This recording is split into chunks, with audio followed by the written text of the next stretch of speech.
Rakit PC gaming udah ganteng begini, Windows-nya bermodal juga dong. Nggak mahal bosku. Kunjungi acdkey.com, link di deskripsi. Dapatkan promo menariknya. Lebih hemat lagi kalau pakai kode diskon dari Aprinaleco. Gunakan kode KO25, Windows 10 Pro AMK bisa Anda dapatkan dengan harga $16 saja. Ada banyak metode pembayaran instan yang bisa dipilih. Setelah pembayaran, kode akan dikirim ke email. Tinggal masuk ke menu Activation, pilih Enter Product Key atau Change Product Key. Copy paste, klik Activate. Windows aktif dan Anda bisa menikmati semua fiturnya. Kode diskon KO25 juga berlaku untuk produk lainnya, misalnya Office 2019, hanya $50 saja setelah diskon. Halo semuanya, berjumpa kembali dengan Aprinaleco di sini, dan kali ini ada rakitan black and white ditenagai kubu merah AMD. Oke, langsung saja kita mulai partnya. Yang pertama dari prosesor ya. Di sini kita menggunakan Ryzen 5 5600 tray ya. Kita pilih tray saja karena harganya lebih murah dan diberi garansi 1 tahun, ada juga yang opsi garansi 3 tahun. Tray ini prosesor baru, cuma nggak ada box dan coolernya aja. Ryzen 5 5600 ini sudah menjadi standarnya atau CPU minimal untuk gaming AAA gitu ya. Ditenagai 6 core 12 thread dengan speed sampai 4,4 GHz. Ini pernah saya tandem dengan RTX 3070 Ti, walaupun bottleneck tipis tapi gaskan, mantap ya. Selanjutnya motherboard. Di sini motherboardnya juga putih-putih ya, ada ASRock B550M Pro SE. Ini sudah PCIe Gen 4 dan support Ryzen 5000 series. Wah, ini motherboard yang keren banget sih. Berwarna putih dengan aksen-aksen hitam gitu ya. Mobo ini fiturnya udah lengkap banget, dari mulai 4 slot RAM, kemudian pre-install IO Shield, kemudian juga sudah support ARGB. Buat yang mau rakit tema putih-putih di platform AM4, ini saya rasa pilihan utama sih. Lalu ke RAM-nya, ini juga RAM berwarna putih, ada XPG D35 2x8GB 3200 MHz. Untuk mendongkrak performa rakitan DDR4 kekinian itu minimal 3200 MHz ya, dan dual channel. 16GB sekarang sebenarnya masih oke lah ya untuk berbagai kebutuhan, apalagi kita cuma gaming di Full HD nantinya dan tidak ada multitasking yang banyak menguras penggunaan RAM. Lalu ke storage ada NVMe dari PNY ya. Ini sudah beberapa kali saya gunakan, terutama yang kapasitas 256GB ini. SSD NVMe 1 ini laris banget bro, karena memang kualitasnya bagus ya, apalagi sudah digaransi 5 tahun. Speednya juga cukup baik untuk PCIe Gen 3 NVMe. Kemudian kita beralih ke VGA card. Nah, ini VGA-nya juga cukup mendukung tema rakitan kita ya, yaitu hitam putih. Ada Sapphire Nitro RX 6600 XT. Wah, konon katanya ini performanya lebih tinggi dari RTX 3060 dan lebih hemat daya. Untuk 6600 XT yang saya dapatkan sendiri ini kemungkinan bekas mining sih, tapi kondisinya masih bagus. Dan selama pengujian, pengetesan tidak ada ditemukan masalah. Performanya stabil dan tentu saja FPS yang didapatkan cukup tinggi ya untuk rakitan yang masih memperhitungkan budget seperti yang satu ini.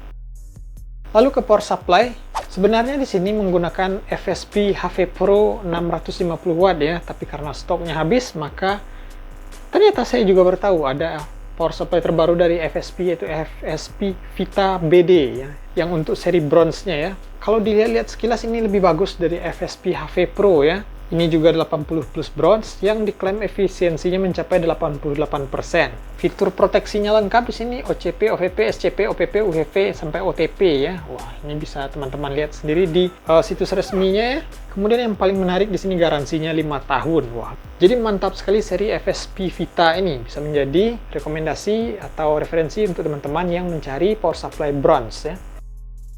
Kemudian ke casing, ini casing yang 99,9% putih mungkin ya. Dari sasisnya pastinya, kemudian filternya, kemudian kacanya bening. Kabel-kabel I/O atau front panelnya juga berwarna putih. Wah, ini adalah Phenom RX Diamond S6. Sudah 4 kali mungkin saya menggunakan casing ini untuk rakitan pada tahun 2024 ini, dan hasilnya memuaskan. Kekurangannya sedikit, cuma pada bagian bawah itu agak sempit ya, sehingga kabel-kabel yang perlu disalipkan di bagian bawah itu perlu diakali sedikit.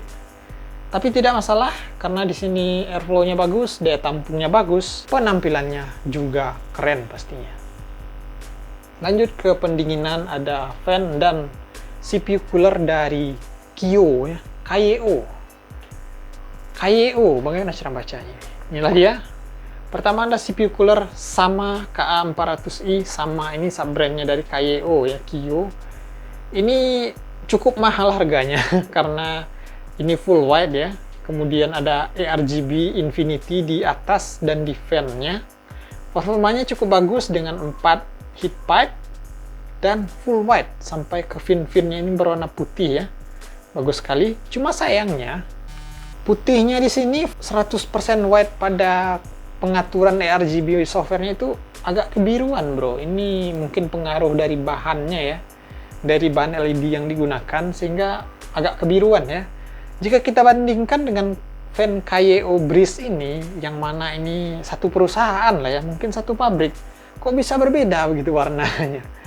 Yang Kaio Breeze ini warna putihnya beneran putih, cakep, bening, mulus begitu ya. Sementara yang CPU cooler yang sama ini agak kebiruan. Tapi nggak masalah lah ya, yang penting di sini kita mencari performanya. Nah, ngomong-ngomong soal performa, mari kita cek saja bagaimana kemampuan dari PC satu ini.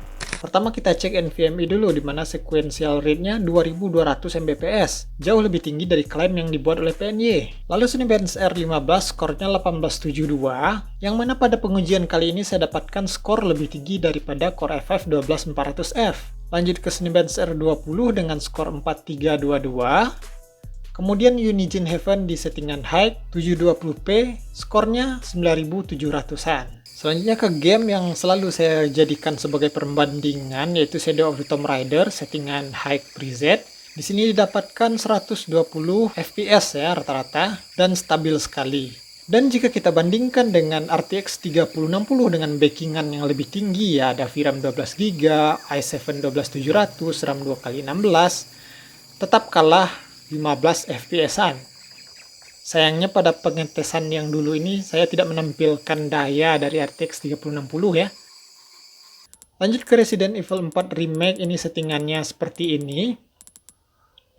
Didapatkan sekitaran 60-70 fps yang cukup stabil. Suhu VGA terpantau di bawah 70 dan sepertinya maksimal 70 derajat saja pada game satu ini. Daya yang dipakai 130 watt. Lanjut ke Far Cry 5 ya. Ini settingannya juga high preset. Sama halnya dengan Shadow of the Tomb Raider lah ya. Ini juga didapatkan 120 fps-an stabil. Suhu CPU maupun GPU terpantau aman. Dan kita lihat di sini CPU berjalan dengan maksimal di 4,4 GHz. Daya 50-an watt saja. Usage tidak sampai 50%. Mantap jiwa ya.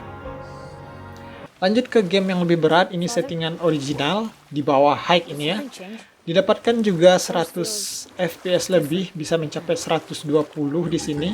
Dan kerja CPU maupun GPU di sini terlihat lebih berat ya, di mana usage-nya cukup tinggi. Untungnya suhu masih aman terkendali. PC rakitan kita kali ini terbilang cukup hemat daya, di mana saat gaming itu hanya 170-an watt saja. Full load-nya 200 sampai 210 watt. Oke, itulah dia teman-teman. Menurut saya ini adalah rakitan budget atau rakitan mid-end terstandar sepertinya ya, dengan CPU yang cukup kuat dan GPU yang sangat worth it ya, dimana performanya tinggi, dayanya rendah, suhunya aman ya. Luar biasa RX 6600 XT ini.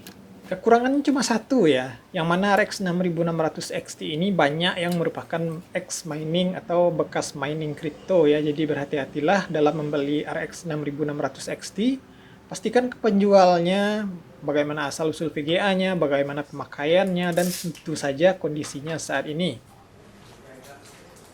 Overall, PC rakitan kali ini worth it sekali. Untuk upgrade-nya bisa ke Ryzen 7 5700 atau mungkin Ryzen 9 5900X ya. VGA dengan power supply 650 watt 80 plus bronze itu bisa RTX 3070 Ti atau RX 7700 ya maksimalnya. Satu kekurangan dari PC rakitan kali ini tentu saja mentok di platform AM4. Kalau mau upgrade ke DDR5, baiknya sih rakit ulang semuanya aja ya. Sekalian ganti power supply yang lebih tinggi sertifikasinya, yang PCIe 5 mungkin. Sampai cooler pun harus diganti ya kalau mau rakitan dengan DDR5, yang mana rata-rata CPU-nya atau prosesornya itu gila ya suhunya. Baik, sekian saja teman-teman. Semoga rakitan kali ini menambah referensi dan bermanfaat bagi kita semua. Jika ada tambahan kritik atau saran, boleh dituliskan di kolom komentar. Terima kasih banyak sudah menonton. Sampai jumpa di rakitan selanjutnya.